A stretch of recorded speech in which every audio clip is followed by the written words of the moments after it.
গত এপিসোডের পর তোমাদের অনেক অনেক আইডিয়া পেয়েছি। তোমরা কমেন্ট সেকশনে প্রচুর ভালো ভালো সাজেশন দিয়েছো। থ্যাংক ইউ এতগুলো ভালো সাজেশন দেওয়ার জন্য। সবগুলো আরো পাঠাতে থাকো। এন্ড চলো দেখে নেই আজকের এপিসোড। কেমন আছো বন্ধুরা তোমরা? আজকে আমি কথা বলবো ফুড অ্যান্ড নিউট্রিশন নিয়ে। সারা পৃথিবীর বিভিন্ন এলাকায় বিভিন্ন ধরনের ফুড আছে, তো সেই ফুডগুলো আসলে কি, কেমন এবং কেন বিভিন্ন জায়গায় বিভিন্ন রকম, এবং আমরা আসলে এটা সম্পর্কে কতটা জানি। যদি দেখো যে ফুড বা খাবার জিনিসটা আসলে কি, সেটা হচ্ছে এমন যেসব জিনিস যেগুলো আমরা খাই এবং খেলে সেখান থেকে পুষ্টি আমাদের শরীরে আসে।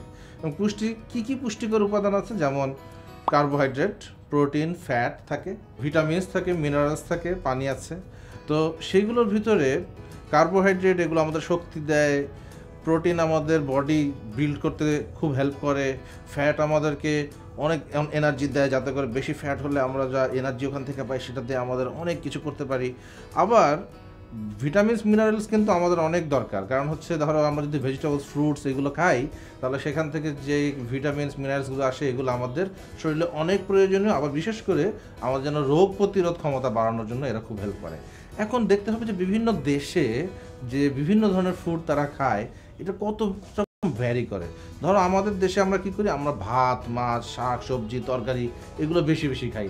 আমাদের অনেক প্রিয় হচ্ছে ভাত, বেশি বেশি ভাত খেয়ে ফেলি।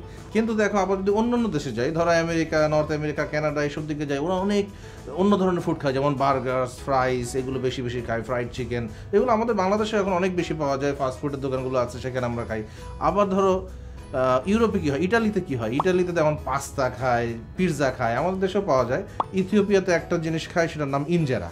সেটা কি, সেটা হচ্ছে একটা ছোট জাতীয় জব জাতীয় জিনিস, নাম থেফ, সেটা দিয়ে ওরা রুটির মতো একটা জিনিস বানিয়ে খায়, একটু টক। চায়নায় হয়তো অনেক স্টার ফ্রাইড, যেমন ভেজিটেবল নুডলস এগুলো অনেক বেশি খায়। ভিয়েতনাম, ইন্দোনেশিয়া, ক্যাম্বোডিয়া অনেক নুডলস খায়। এই যে বিভিন্ন এলাকায় যে খাবারগুলো তারা খাচ্ছে, তার মধ্যে কিন্তু কিছু মিল আছে। এই খাবারগুলোর ভিতরে হয়তো টাইপটা আলাদা, কিন্তু ওইখানে স্টার্চ বা কার্বোহাইড্রেট আছে। যেমন আমাদের জন্য ভাত, অনেকের জন্য রুটি, অনেকের জন্য ইনজেরা, অনেকের জন্য নুডলস, হ্যাঁ, অনেকের জন্য মেইজ ফ্লাওয়ার। আবার অনেকের কিন্তু ভেজিটেবল আবার সবার মধ্যে একটু একটু আছে। আবার মিট, যেমন মাছ, মাংস এগুলো সব এলাকায় আছে, কিন্তু খাওয়ার ধরনটা, টাইপটা অনেক ডিফারেন্ট, রান্না করার স্টাইলটা অনেক ডিফারেন্ট। কিন্তু মোটা দাগে প্রোটিন, ফ্যাট, কার্বোহাইড্রেট, ভিটামিনস এগুলো কিন্তু সব দেশের সব খাবারের মধ্যেই বিভিন্ন পরিমাণে পাওয়া যায়। তো ইন সামারি যেটা আমাদের মনে রাখতে হবে, যে একটা ব্যালেন্স ডায়েট আমাদের জন্য খুবই ইম্পর্টেন্ট, এবং আমরা যাই খাই না কেন খেয়াল রাখতে হবে যেন সব ধরনের ডায়েট একটু মিক্স করে প্রপার রেশিওতে, ব্যালেন্সড ওয়েতে খাবো। একরকম খাবার অনেক বেশি খাবো না, একরকম খাবার অনেক কম খাবো না। সো আমরা যেখানেই যাই না কেন balance diet is very important.